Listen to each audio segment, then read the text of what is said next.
Imagine for a second that we could tear a hole through time.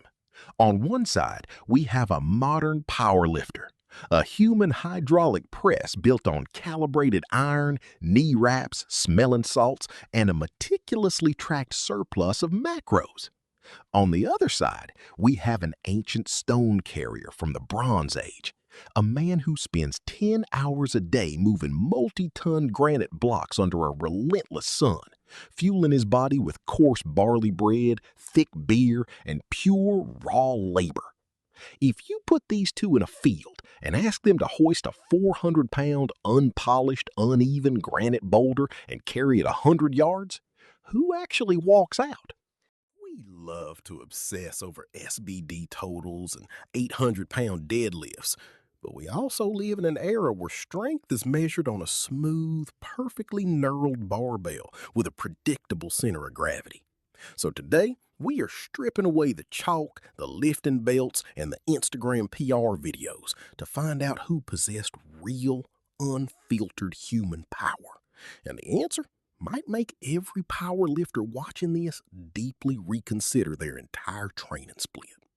Before we start comparing numbers, we have to shatter the biggest myth about ancient builders and stone carriers.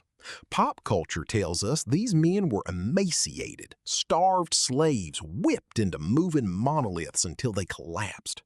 But archaeology paints a radically different picture. Excavations at worker villages, like those at the Giza Plateau, reveal that these stone carriers were high-status, elite heavy laborers. Forensic analysis of their skeletons shows they consumed massive amounts of meat, high-calorie grains, and fermented brews. They weren't skinny or malnourished. They were built like brick houses.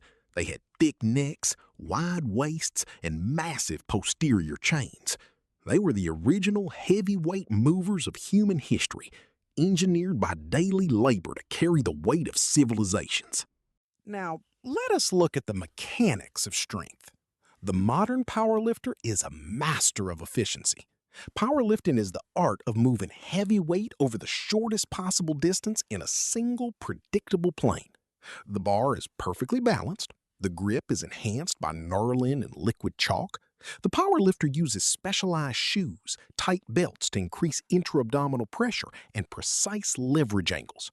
It is a highly refined skill, and in terms of peak one-repetition max strength on a steel bar, the modern powerlifter is unmatched in human history.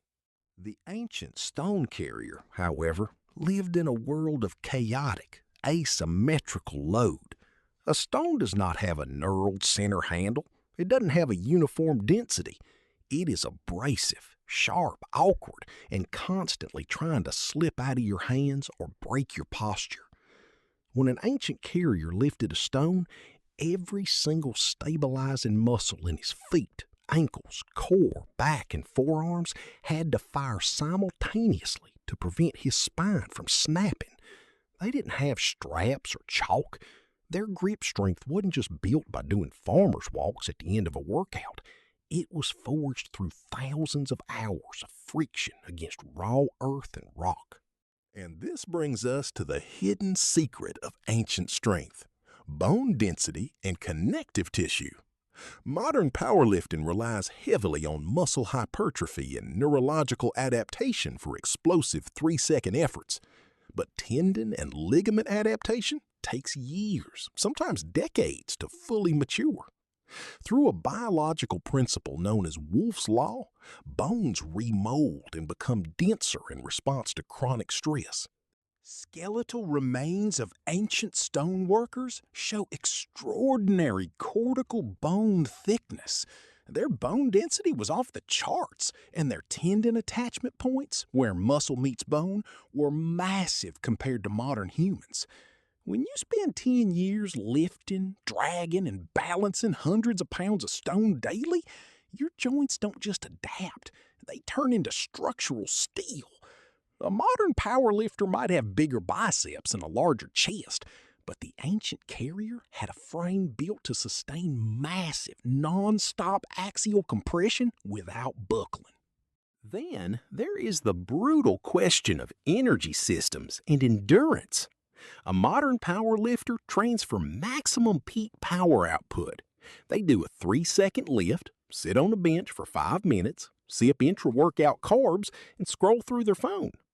Their central nervous system is primed for short bursts. The ancient stone carrier was an engine of work capacity. They possessed a terrifying combination of aerobic stamina and brute static strength. They didn't just pick up heavy loads once. They hoisted, lapped, carried, and held awkward masses in isometric contraction for hours. If a modern powerlifter had to move heavy stones continuously for just 30 minutes in 90-degree heat, their nervous system would fry, their grip would tear open, and their lower back would seize up from sheer muscular fatigue. So, if we put them head to head, who wins? If the battle is on a platform, under standardized rules with a barbell and calibrated plates, the modern powerlifter dominates every single time. Our scientific understanding of leverage, peak periodization, and raw hyper-specialized power allows us to move numbers on a bar that an ancient human couldn't comprehend. But the moment you move the contest out of the gym and into the real world, the power shifts entirely. If the test is to lift an uneven, dirty, 400-pound stone from the dirt, lap it, and carry it across uneven terrain, the ancient stone carrier makes the modern powerlifter look fragile. The stone carrier's impenetrable grip, unbreakable core, and decades of connective tissue adaptation give him a massive advantage in handling raw, unyielding mass. He doesn't need a belt to generate intra-abdominal pressure. His torso is the belt. What's fascinating is that modern strongman training is slowly realizing this. We are seeing a massive shift away from purely aesthetic or barbell-only training back toward odd objects, sandbags, atlas stones, log presses, and heavy carries. We are learning that barbell strength is a specific skill, but stone carrying strength is functional human durability. The modern powerlifter is a marvel of optimized human performance, a high-tech sports car designed to produce maximum force under perfect conditions. But the ancient stone carrier was an armored tractor built to move mountains in the mud. If you enjoyed this breakdown of ancient versus modern human physiology, make sure to hit that subscribe button. We've got more head-to-head matchups coming up, from Spartan hoplites versus modern Olympic wrestlers to medieval longbowmen versus elite modern archers. And drop a comment below. If you had to carry heavy granite stones under the sun for just one 8-hour shift, do you think your lower back would survive, or would your core collapse by lunch? Stay strong, and I'll see you in the next video.